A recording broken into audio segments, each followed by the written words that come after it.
Poor student gives up bus seat for elderly man, never realizing he was a billionaire in disguise. This simple act of kindness, performed without expectation of reward or recognition, would alter the course of Maya Chen's life forever. The bus lurched forward, its ancient suspension groaning in protest against the potholed street. Maya clutched her fraying backpack tighter, exhaustion pulling at her limbs like gravity turned cruel. 3 jobs, full-time classes, 4 hours of sleep. Repeat. The numbers circled in her mind, constants in an equation that never balanced. Rain streaked the windows, transforming the city into a watercolor painting of blurred lights and shadow. Maya pressed her forehead against the cool glass, allowing herself this small comfort. Her phone buzzed.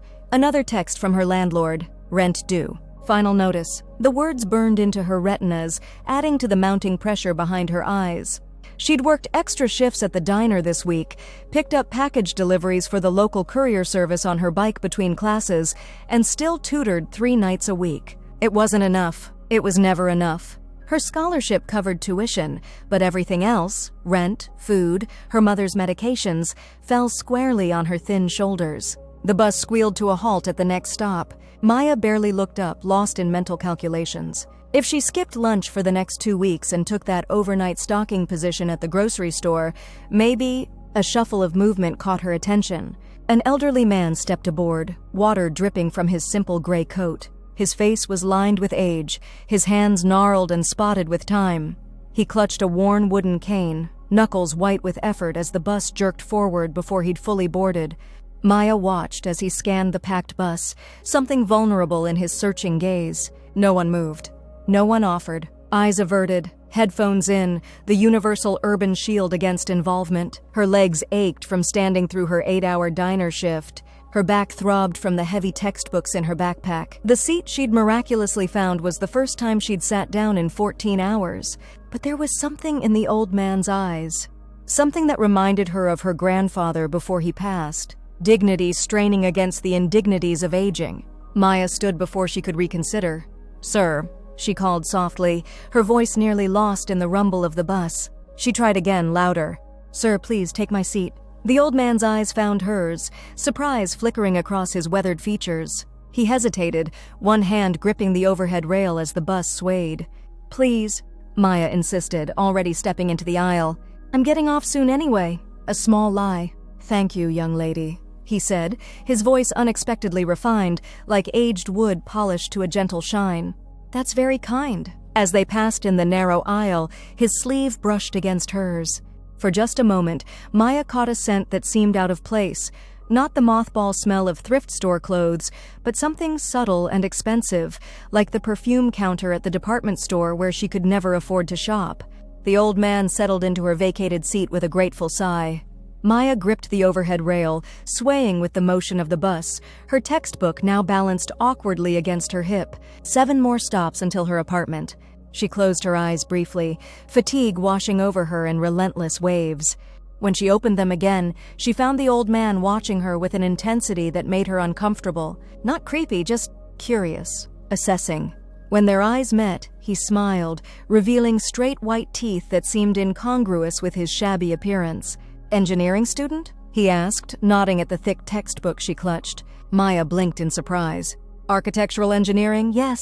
How did you know?" "The textbook. Principles of Structural Design. 4th edition." His eyes twinkled. "Some things you don't forget." Maya shifted the book so she could see the cover. He'd read the title from several feet away, through her arms, in the dim light of the evening bus. "Are you an architect?" she asked. Something crossed his face, amusement perhaps, or irony. "I've built a few things in my time." The bus lurched violently as it hit a pothole. Maya lost her grip, stumbling forward. The old man's hand shot out with surprising speed and strength, steadying her before she could fall into the lap of an irritated businessman. "Thank you," she gasped. "Balance is everything," he replied cryptically. "In buildings and in life." At her stop, Maya nodded goodbye to the old man, who acknowledged her with a slight bow of his head. As she stepped off into the rain, she felt his eyes following her. An odd encounter, but she had no time to dwell on it.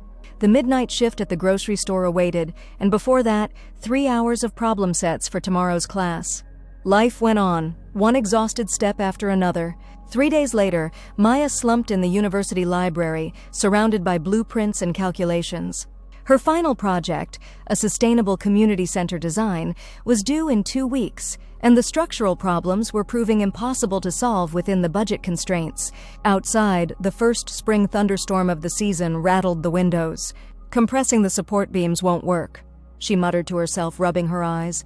"The load-bearing capacity would be compromised." "Have you considered a cantilever design with reinforced tensioning?" Maya's head snapped up. The old man from the bus stood beside her table, no longer in shabby clothes but wearing a crisp navy suit that looked custom-made.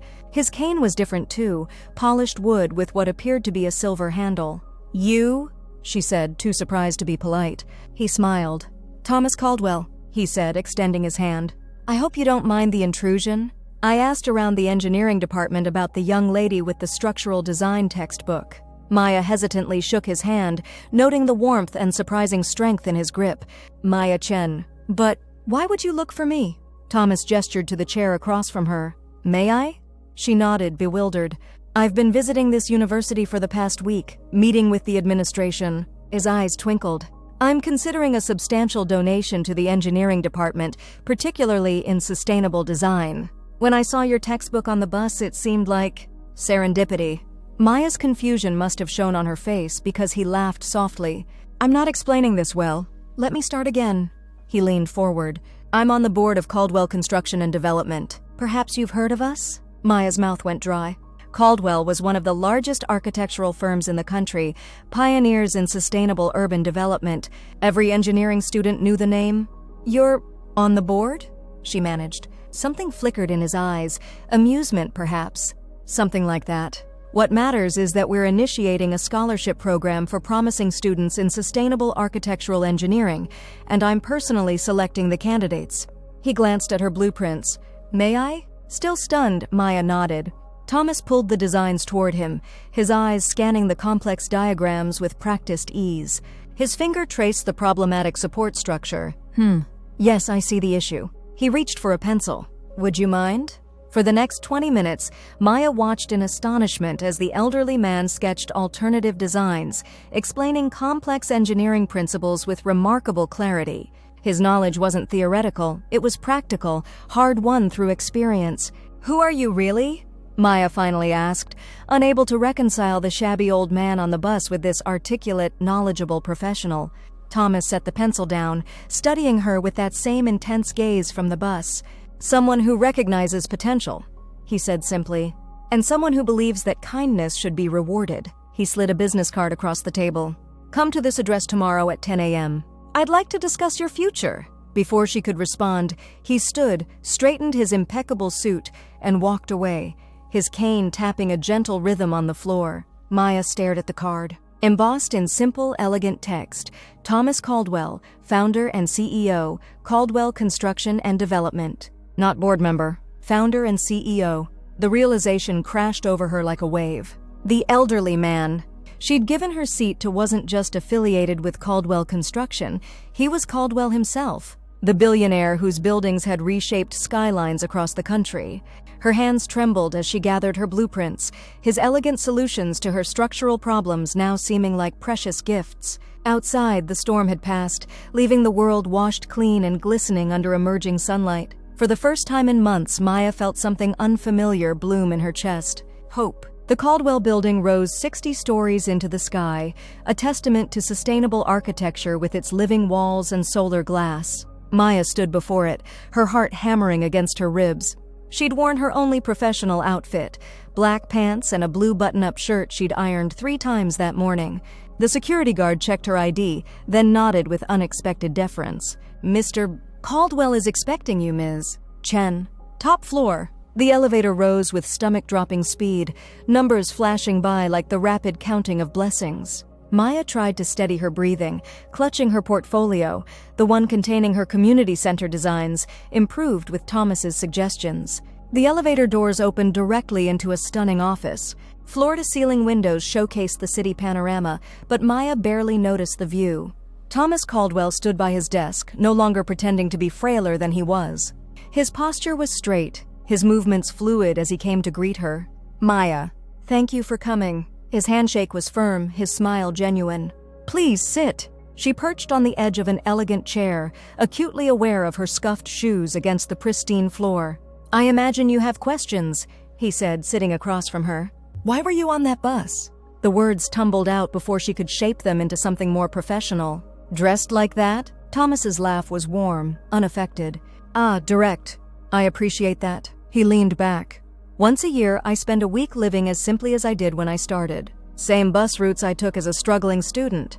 Same neighborhoods. I stay in a small apartment rather than my usual home." His eyes grew distant. "It keeps me grounded. Reminds me where I came from and how many are still struggling there." He focused on her again. "People behave differently when they know who you are. When I'm just an old man on a bus, I see the true character of those around me." His expression softened. Like a young woman who gives up her seat despite her obvious exhaustion, heat rushed to Maya's cheeks. Anyone would have done that. "But they didn't," he said simply. "Only you." Thomas stood and walked to the window. "I've reviewed your academic record. Exceptional grades despite working 3 jobs. He turned to face her. "Your professors speak highly of your innovative approach to sustainable design. Your community center project shows remarkable promise." Maya clutched her portfolio tighter. "I'd like to offer you the Caldwell Future Architects Scholarship," he continued. "Full tuition, living expenses, and a guaranteed internship here upon graduation." The room seemed to tilt. "What?" "You heard correctly." His eyes crinkled with amusement. "Consider it an investment in potential, both yours and the communities you'll help build." Maya's vision blurred with unexpected tears. The weight of constant financial struggle, a weight she'd carried for so long she'd forgotten what it felt like to stand straight, suddenly lifted. "I don't understand," she whispered. "Because I gave you my seat on a bus?" Thomas returned to his chair, leaning forward earnestly. "Because you showed compassion when it cost you something. Because you're brilliant but have never had the freedom to fully apply that brilliance." His voice grew softer. "And because 30 years ago I was you, working multiple jobs, brilliant ideas but no resources, until someone took a chance on me." He slid a folder across the desk. "The official scholarship details. Take it home, review it. If you accept, you can start your internship this summer." Maya's hands shook as she took the folder. "Thank you." Seemed impossibly inadequate, but she said it anyway, her voice thick with emotion. Thomas smiled. "Thank you for restoring an old man's faith in humanity. That bus ride was the last day of my annual experiment, and until you stood up, not a single person had offered me their seat all week." As Maya left the Caldwell building, folder clutched to her chest like a precious artifact, the spring sunshine seemed brighter somehow. For the first time since her father's death 3 years ago, the future wasn't just a looming threat of more struggle. It was a horizon bright with possibility. Summer unfurled like a flower long waiting to bloom. Maya's internship at Caldwell Construction transformed her understanding of architectural engineering. Under Thomas's unexpected mentorship, she learned to balance practical constraints with visionary design. Architecture isn't just about buildings, Thomas told her one evening as they stood on the roof garden of the Caldwell building, the city lights spreading below them like fallen stars. It's about creating spaces that elevate the human experience. Maya nodded, absorbing his words like parched earth takes rain. My father used to say something similar. He was a carpenter, nothing grand, just residential work, but he believed every home he helped build should be a sanctuary. Thomas studied her. You don't talk about him much. He died 3 years ago. Construction accident. The familiar ache bloomed in her chest. That's when everything fell apart. Mom got sick from the stress, medical bills piled up, and suddenly I was the only one who could hold things together. And yet you pursued architecture, despite the association with how you lost him. Maya watched the distant headlights tracing light paths through the city streets. Because of it, actually. Dad loved what he built. I wanted to create things that would have made him proud. Thomas placed a gentle hand on her shoulder. He would be, Maya. Without question. The summer internship extended into fall, then winter. Maya's final project, the community center she'd been struggling with when Thomas found her, was developed into a full proposal under his guidance. When the university announced the design competition winners, her project took first place. Your concept has real-world potential, Thomas told her as they celebrated over dinner. No longer the frail old man from the bus, nor the intimidating CEO, he had become something unexpected, a mentor, a friend. Have you considered where you'd like it to be built? Maya nearly dropped her fork. Built? You mean actually constructed?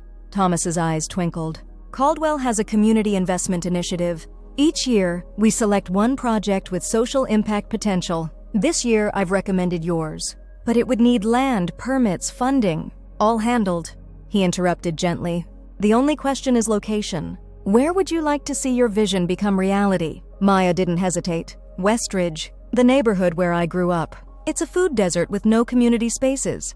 The children there have nowhere safe to go after school. Thomas nodded thoughtfully. I know it well. High unemployment, aging infrastructure. He smiled. Perfect place for renewal to begin. The words hung between them, laden with meaning beyond architecture. The groundbreaking ceremony for the Chen Community Center took place on a crisp spring morning, exactly 1 year after Maya had given up her bus seat. She stood beside Thomas, hardly believing the transformation of her life in 12 short months. Her mother sat in the front row, healthier now that she had access to proper medical care through the health insurance Maya's new position at Caldwell provided. Beside her sat Maya's former landlord, bewildered to find himself invited by his once struggling tenant, who now held a prestigious position at one of the city's most prominent firms. As Maya pressed the ceremonial shovel into the earth, Thomas stepped to the microphone. A year ago, I conducted an experiment, he began, his voice carrying across the gathered crowd. I dressed as an ordinary elderly man and rode the buses of this city for a week.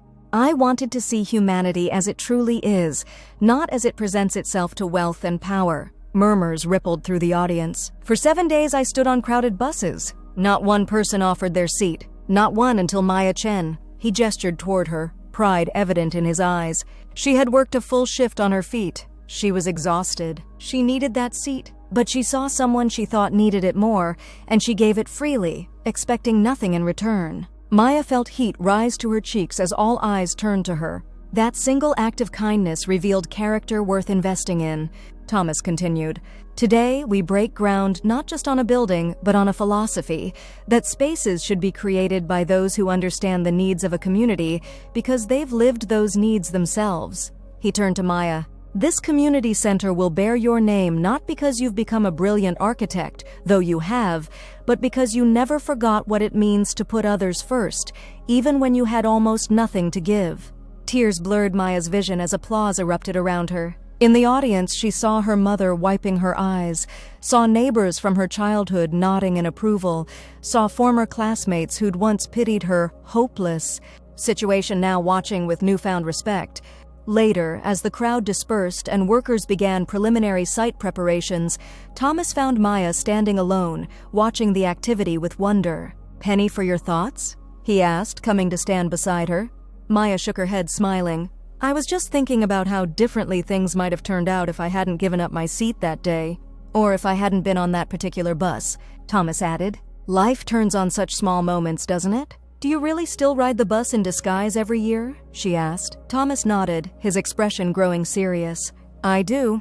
And I'll tell you something, Maya. In 30 years of my experiment, you're only the third person who's ever offered me their seat. He gazed out at the construction site. The first was my wife, Rebecca. That's how we met, actually. The second was a young man named James, who now runs our West Coast division. And me? Maya said softly. And you? Thomas smiled. Perhaps there's something about the act itself, giving up one's seat, that reveals an essential quality. The willingness to stand so others may rest, to bear discomfort so others find comfort. He glanced at her. The essence of good architecture when you think about it. Maya considered this. Will you still do your experiment now that you've found me out? Absolutely. Next week, in fact. His eyes twinkled. Though I may need to improve my disguise since you've told half the office about it. They laughed together, the sound mingling with the construction noise, bulldozers clearing ground for foundations, workers calling to each other, the beeping of vehicles in reverse. The symphony of creation. I've been thinking, Thomas said, his tone shifting to something more serious, about expanding our scholarship program, finding more students like you, brilliant minds trapped by circumstance. I'd like to help with that, Maya said quickly. I know what to look for. The signs of someone working too many jobs, the way they guard their textbooks because they can't afford to replace them. Thomas nodded. I was hoping you'd say that. He paused. There's something else. The Chen Foundation has a nice ring to it, don't you think? Maya stared at him. The what? I'm establishing an educational foundation. Full scholarships for architectural students from disadvantaged backgrounds. I'd like you to run it. The world seemed to stop. Me? But I just graduated. I don't know the first thing about running a foundation. You know what matters, how to recognize potential, how to understand what these students need. The rest can be learned. His gaze was steady, confident. Sometimes the most important qualification is having walked the path yourself. As the implications sank in, Maya realized what Thomas was really offering. Not just a job, but a chance to become for others what he had been for her. A door opener, a path clearer, a life changer. "I would be honored," she said finally, her voice steady despite the emotion threatening to overwhelm her.